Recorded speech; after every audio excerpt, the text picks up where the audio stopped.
Hello and welcome to rounds 5 and 6 of the 2013 Porsche GT3 Cup Challenge. This week we're at Croft, North Yorkshire, and we'll be focusing on local lad and Emmerdale star Kelvin Fletcher. This is Kelvin's second season in a racing car, having raced in minis last year, and we'll be finding out how he manages to balance acting in such a successful soap with his racing career. I get the odd weekend off, the odd day off, and that's when obviously I come and do the motorsport, so it's my main passion, so I try and commit as much free time as I can to it. So I don't know if it is an escape from the pressures of acting, because I think this is more stressful. I certainly find it very stressful. I struggle to focus. I think it's just getting a sense of routine. It's still all relatively new for me. When I'm at work and I'm having to do a scene, I can slip quite into character quite easily. So things like this and race day, and certainly I get nerves and the butterflies in the stomach, and it's all quite new to me, so I'm still, trying to get to grips with it. My job is to look after him, manage him, mentor him, and advise him through the pitfalls and the highs of motorsport. We always talked about him racing, and last year a deal came, an opportunity arose, and we thought, let's make the best of it.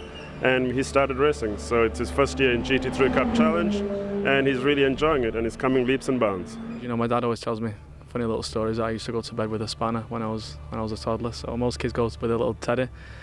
My choice was a little spanner. So yeah, I've been a petrol head from the day I remember, really. Every time we're out in the car, every test, every race, I'm getting quicker and quicker and more familiar with the car, and hopefully we'll just build from here. And obviously looking for 2 good results today, and we'll see how the rest of the year pans out. But I'm having a great time, and I'm just so glad that I decided to race with Porsche. In qualifying, Justin Sherwood put together a great lap to secure pole for the first race. Stephen Licorice couldn't quite match the time. He qualified second. Kelvin Fletcher put in a solid lap for third. Peter Henny qualified in 4th place, with Guy Ryle in 5th.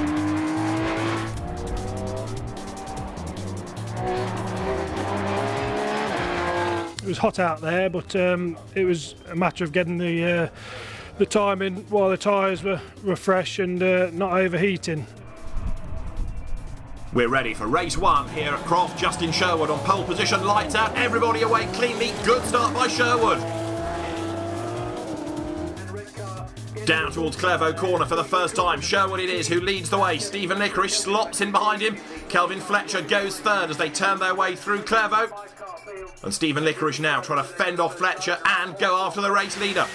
On board with Fletcher, he's hard at work. Out of the chicane, Licorice runs wide, kicks up the dirt, and Fletcher now tries to make a move on him. Side by side up towards Tower, Fletcher on the outside line here. He's through, he's got second, but not for long. Licorice comes back at him on the inside and retakes the place.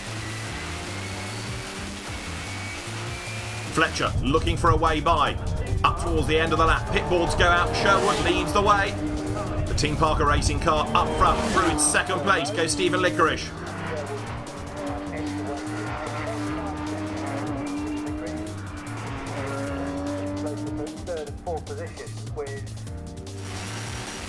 On board with Kelvin Fletcher once again, going up towards Tower.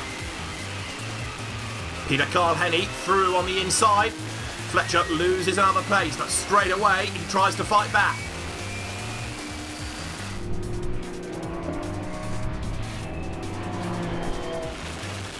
On board with Peter Henny through the chicane, wrestling with the car. It's a real handful through here, coming out of Hawthorne. Through the chicane, clip the curb, back on the power. He's lost it. It goes left, it goes right. Can he hang on to it? Just about, I think. No, it's gone round. He worked oh so hard to save it, but Peter Henny has had a big spin coming out of the chicane. He's back in the race, but he's lost places. Kelvin Fletcher goes past him. Guy Ryle, meantime, is also closing on Peter Henny. At the front, Justin Sherwood has opened up a very comfortable lead now. Back on board with Henny, and he's spun again, this time at Clervaux. He's off, he's in the gravel, and he's out of the race.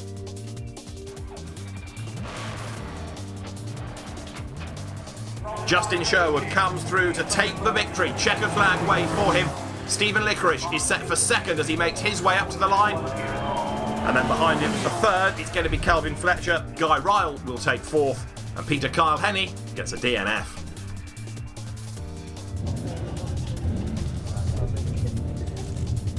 I got a good start, and then I could see Steve run wide at the chicane and then battling with Kelvin. So just got my head down first 2 or 3 laps, pulled the gap, and then settled into a rhythm really, because the front lefts went off fairly quick, so I was looking after them. I got a better start, which was good, but I've been looking at some of the telemetry, and Justin had been pulling second into the sort of first or the second right-hander, slow the car down and get it turned, and it was a bit of a silly time to try something new really. You know, I qualified okay within a tenth, should have just stuck with what I knew. I think Peter obviously had the pace on me. He passed me once, and then I tried to keep with him and I couldn't, and it was just really frustrating for me. You know, I can do a flying lap, I can be there or thereabouts with the fast boys, and then it all goes, and I just really can't put my finger on it. The grid for race 2 is set on a driver's second best time from the qualifying session. Stephen Licorice on pole, Sherwood alongside him as the lights go out. Everybody blast off down towards Clairvaux. Peter Kyle-Henny starting third ahead of Kelvin Fletcher, then Guy Ryle behind them, and as they break for the first corner, Justin Sherwood has made a great start, he leads. Licorice bounces wide over the curb, and Peter Kyle-Henny doesn't start well at all, he's dropped to the back. Fletcher goes wide, Licorice picks up second place heading through Hawthorne. On board with Guy Ryle, out of the chicane, and he's doing well to keep Peter Kyle-Henny behind him. Justin Sherwood has opened up his customary comfortable gap over Stephen Licorice, and Kelvin Fletcher busy trying to hang on to third place, look. Guy Ryle through in 5th position as they cross the timing line, but up front Justin Sherwood looks to be heading for yet another win in the championship this year.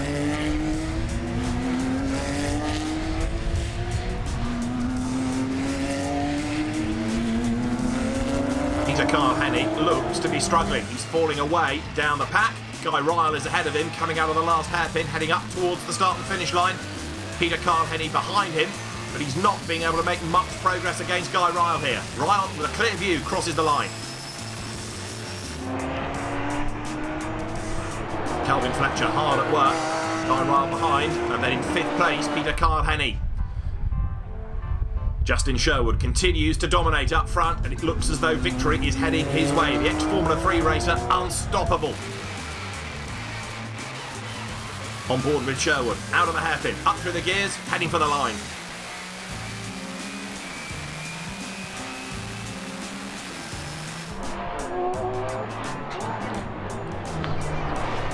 Stephen Licorice still pushing hard in 2nd place, and then look back for 3rd. It's Kelvin Fletcher, but Peter Kyle-Henny is heading into the pit lane and possibly a tyre change. He's really been struggling in this race, and that means now that Guy Ryle is a very comfortable 4th. Peter Kyle-Henny rejoins. He's spun into the gravel in race 1, a pit stop in race 2. It's not a great weekend for him. Kelvin Fletcher then is set for 3rd, Guy Ryle set for 4th. Last lap board is out. Justin Sherwood goes through. Once again, he's dominated the Porsche GT3 Cup Challenge here at Croft this weekend. On board with him, turning into Clairvaux corner now. Into the chicane, then through the right of Hawthorne.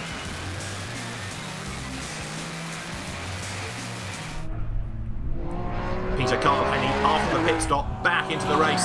Checkered flag waves as Justin Sherwood crosses the line to make it 6 out of 6 in the GT3 Cup Challenge, but Licorice has got a problem. He's limping to the line. Is he going to make it? Can he take 2nd place? The car's virtually at a crawl. He does go over the timing line, and he just gets ahead of Kelvin Fletcher. Licorice 2nd and Fletcher 3rd as they mount the podium.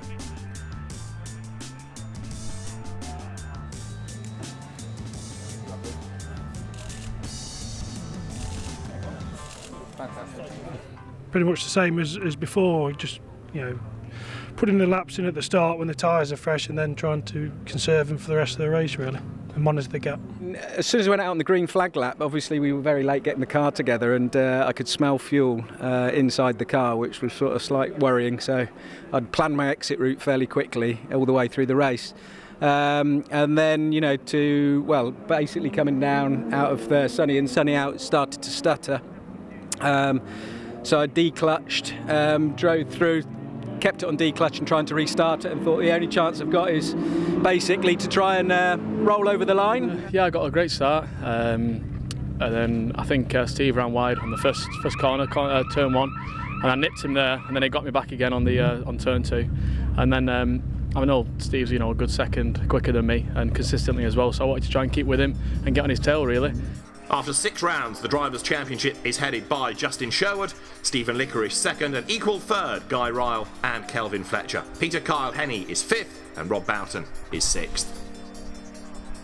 In the Teams Championship, Team Parker Racing has a dominant lead over Par Motorsport, with Almara Racing and Redline Racing tied for 3rd. The next stop for the Porsche GT3 Cup Challenge is at Rockingham in Northamptonshire.